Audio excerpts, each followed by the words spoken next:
Hi everybody, welcome to Beyond the Lines. My name is Sarah, I'm the artist behind Pinselgeschichten, and today I'm gonna work on the last green episode. I think I told you everything about that color. I'm gonna work with this one here. This is the Fantasia coloring book, and I'm gonna color this page here. I just decided to color just one part of the page due to, well, timing stuff for the video. I didn't want to have this to be the longest video in the world. But this is pretty much, this here is a mirror image of this one, so it would be more of the same pretty much. I'm going to work with Tombow markers and Faber-Castells, pit brush pens, and I think the goal is to show you how I work with white space.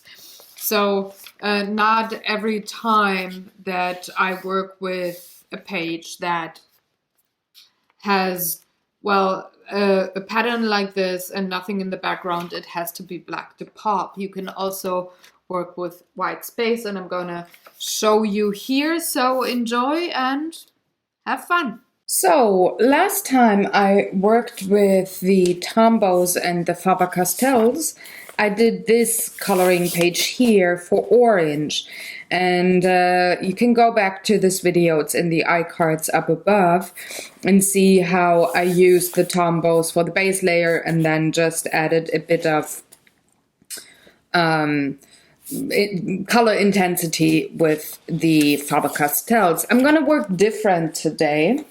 I'm gonna work on this page like you saw in the intro, and I'm going to work with the Tombows again. I did choose all of the green Tombows that I have, plus a black, which I'm probably not gonna use, but still I put it out. And of course my trusty Faber-Castell box, and there I do have greens from here to here. This one here is called green gold, so it's kind of like sometimes green, sometimes not. I used it with the polychromos, so it's pretty much the same color spectrum, less nuances, but the same color spectrum as the color pencils the polychromos have from Faber-Castell. So there's the same company, of course, they are going to use the same pigments and stuff, but I'm going to restrain from using it and just use the colors between my pointy finger and my ring finger here. I'm also gonna start with the Faber-Castells. So in this piece here, this is just, let's say, just an ornament, floral kind of a painting, drawing, coloring book page. There's no scenery. There's, it's quite static. There could be through, you're looking through a couple of greeneries like in a bush or something. So the foreground is all of those plants and the background is everything that is empty in between.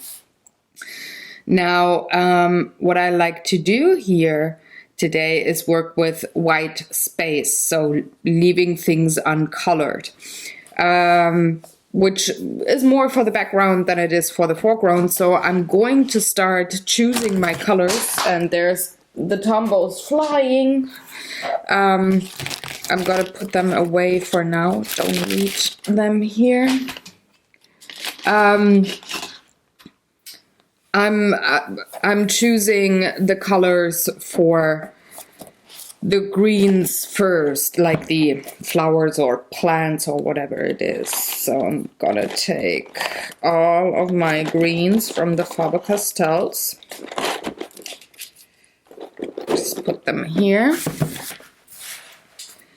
I'm not gonna color the stems for now. I think I'm just gonna go with one of these let's say bush leaf buds. It's not a flower, at least not in my head. It could be, but yeah, no. I'm going to color one with you, and then I'm going to repeat the same thing over and over again and have that in time lapse. Now I've got a couple of tones here. I've got a cold green, which is almost a teal color. It goes pretty blue.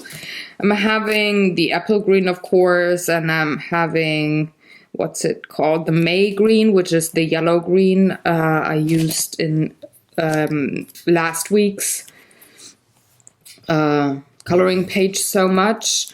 And then I do have two olive greens and a phthalo green, which again is more of a colder tone. So these are the cold tones. This is definitely warm.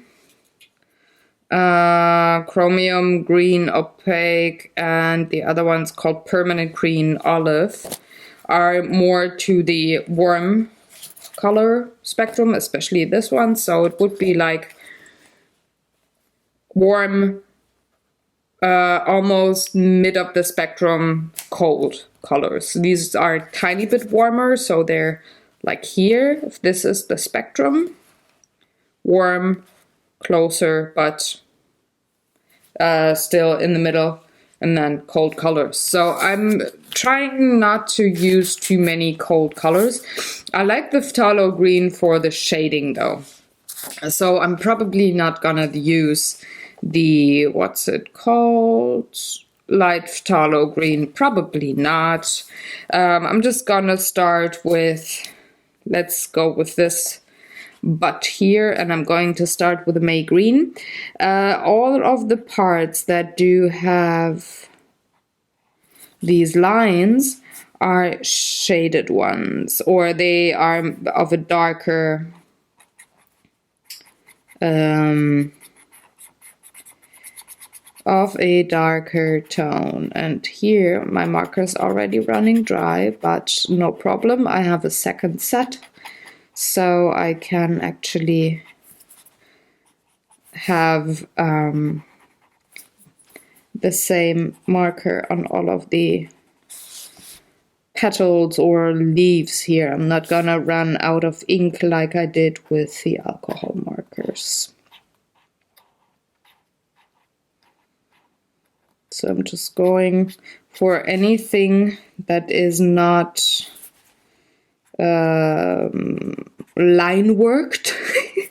It's just those leaves here. Let's have these in first.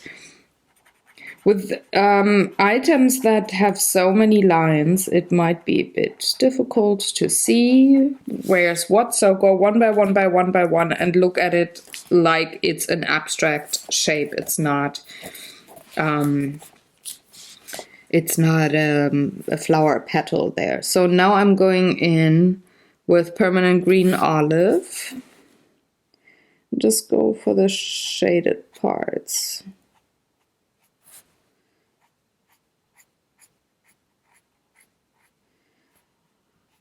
This marker is way juicier, so I'm being careful. I'm not gonna color the whole thing, and I'm gonna show you in a moment why I do that.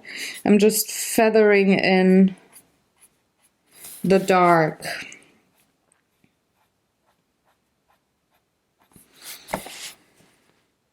So these are, again, leaves, but they're not of a different color. They are just shaded a bit more. They just stand out maybe. So that's why, or this is how I use the line work here. Not gonna use it to block in another color. All right, now I got that. Now I go back with the May green and fill in the rest and make the ink blend a bit, not too much, but a bit. You can only blend so long with those markers. It's like 2 seconds or something. It's not very long, but by putting the May green on top of the permanent olive, it still has a tint of that tone color.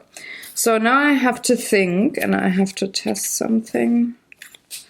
All right, I want a real dark shadow, and the other warm dark color that I have is called Chromium Green Opaque.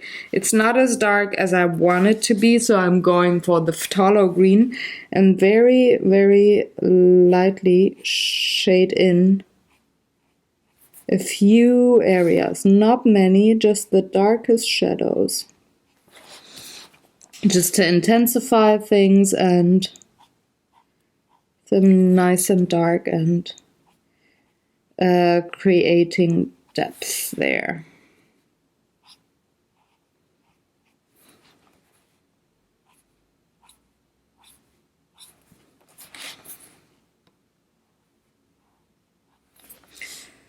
All right, so now I'm having a bit of a problem here. I'm actually not, but a tiny bit. I'm only having the May green in the Faber-Castells, so I don't have a tone that I could shade these what are they called? The leaves with. So I'm going to check if I have a tone that's appropriate in my tombos. So this one is closest, which would be this one here. This would be closest if I would want to shade with just one color, but they're so similar that I think I'm not gonna get any pigment there. So I'm going to use another tone, which is maybe not as intuitive in the beginning, but I'm going to use this tone here, which is more like a sage color, and I'm not gonna liquefy that tone. I'm just gonna use it to intensify shading on the lighter parts of the flower butt, or the bushy thing of this green part here. All right, so there's that. Very simple, right? And I'm going to take the markers that I used, put them where I need to work. I'm going to put away the other Faber-Castells for now. And I'm going to work the same way I did just now. I'm going to work that way throughout this page. For filming purpose, I'm not gonna color the other side for now. I'm gonna do that maybe later.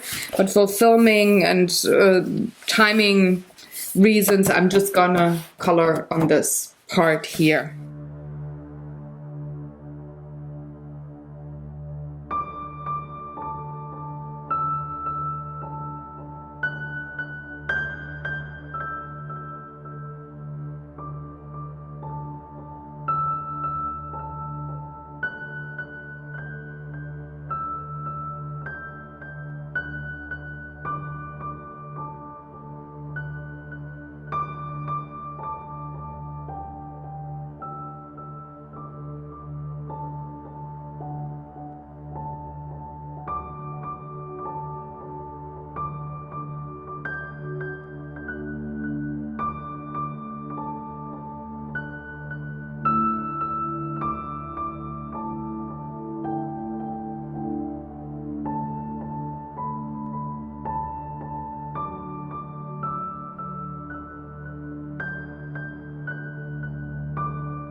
Right, now that is done. It took me quite a while, but no problem. What I want to do now is color in the stems, and I decided to use the chromium green opaque that I hadn't used, the olivey tone that I hadn't used in the leafy parts. And once I have that done, I'm almost finished. I said in the beginning that I would work with white space today. Which means that I'm not going to color in the whole background, of course, but have that almost all of it being white. Now, the colors that I've chosen for the leaves are pretty, well, vibrant. They don't really stand back. They're definitely the foreground. They are in your face, pretty much. So to set them apart from the background, like the background meaning the white space, I want something subtle. I don't want to have a black or a gray. I don't want to have apple green or something like that, because these are all colors that would be very vibrant, like the colors I've chosen for the leaves, but they wouldn't be subtle, and they wouldn't be a nice tiny almost shadow kind of a aura or something to those leaves. They would be, like I said, in your face, and I don't want that. I want this to be a subtle, like a glow or a halo around these colors. So what I'm going to do for that is I'm going to choose the Tombow markers. So these are the Tombows that I have, plus Whoopsie Daisy, plus the one that I've shown you earlier. So the two subtle colors would actually be those two. And employ my sheet here. So there's this color and this color. So these are the two that would be subtle. All the others you can see here, they're pretty dark or just very vibrant. And again, I don't want that. So I'm going to put away those Tombows. Not using, just to not be confused afterwards when I write the list for the blog. So the question is, which of the two do I want? Do I want the darker one or the lighter one? Or do I maybe want a combination of both? There's two ways that you could apply the Tombows, like I did here. For shading, just no liquid at all. Or if you have liquid, I could have the marker on the paper and then liquefy, or have it on a palette, and I'm gonna have a piece of paper underneath, scribble out a bit of the marker, make a nasty noise. This is the lighter one. See, it's way more bluish than the other one. And pick this pigment up with a brush to color in. So let's see how they both look next to my plants here. So this is the lighter one. And let's employ a bit of a darker color. See, this would be the darker one. So I think I'm going to combine the two. A bit of the lighter, a bit of the darker, and just color around all of those plants. Again, like I said, have it like a glow. And then have the rest be white and pretty much fade to white, so to say. And I really like to work like this when I want very, very little pigment and use a medium that is pretty strong.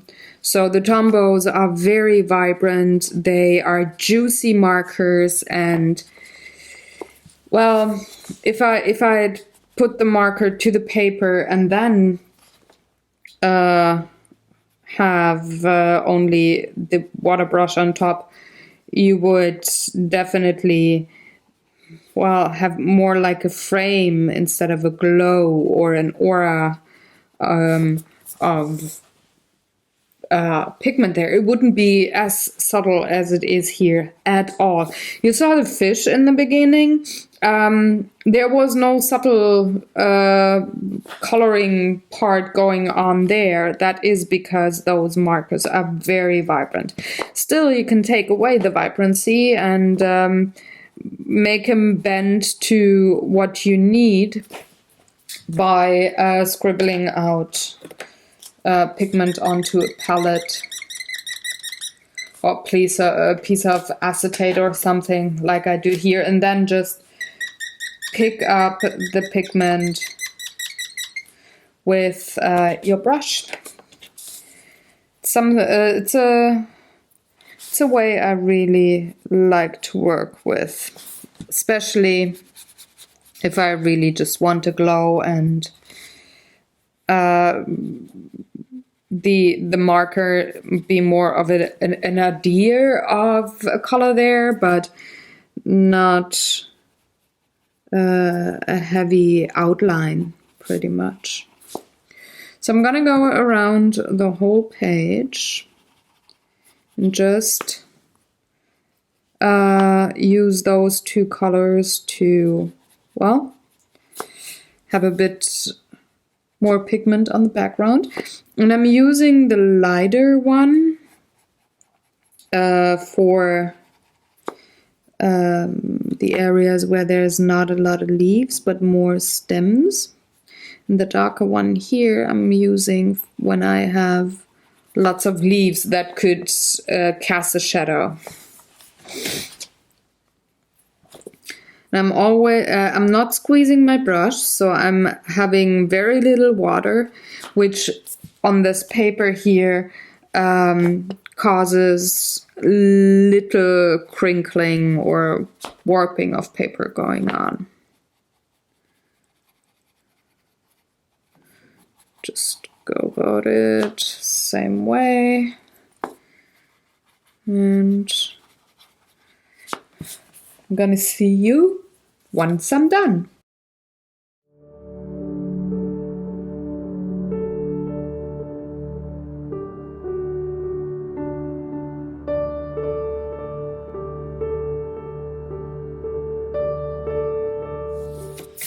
So there's another look that you can achieve with green ink markers, being water soluble or not, or in combination of both. I really like this look for jungle sceneries. If I have a whole scenery, like for example Joanna Basford's Magic Jungle, that would be a way I would maybe color in that book. Or I like it for background layers, or it's almost like a pattern paper, you know. This is when I go back to using ink markers, it being the Faber-Castells that are not water soluble, or the Tombos that are water soluble, have them in combination of the both, or well, just maybe one of these markers and go about it like this. It's almost cartoony or comic-y. The colors are always very vibrant. Especially if you have a nice palette, even with the skin tones here or with the browns, they are pretty vibrant there. So if you have something that you want to paint or draw, or you have maybe a coloring page that would fit this style, go for it. I'm gonna work in it's kind of like a teaser, or actually not a teaser per se, but I'm gonna show you what I mean with, if you want to have the comic-y look, or that just the lines that you get in a coloring book, they do not scream ancient world, but maybe a bit more modern world. I'm gonna show you how I approach these kinds of pages and things with different kinds of markers. I think it's the episode after next. Next week, I'm gonna work on the 3 color challenge, and then I'm gonna go back to the Outlander coloring book. And there is when I will apply this principle on a whole scenery. So you can see there what I mean when I say you can use those vibrant colors when you have something in a comic-y way. Until then, I hope you enjoyed watching along, maybe got some inspiration for something or an idea on how to use your media in a monochrome way.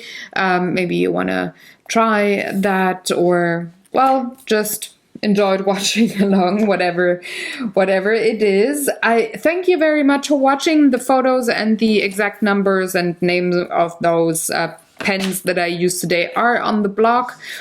So hop on over in case you're interested, and do all the good YouTube stuff. Like, share, subscribe. Thank you very much. I'm gonna see you next week. Bye.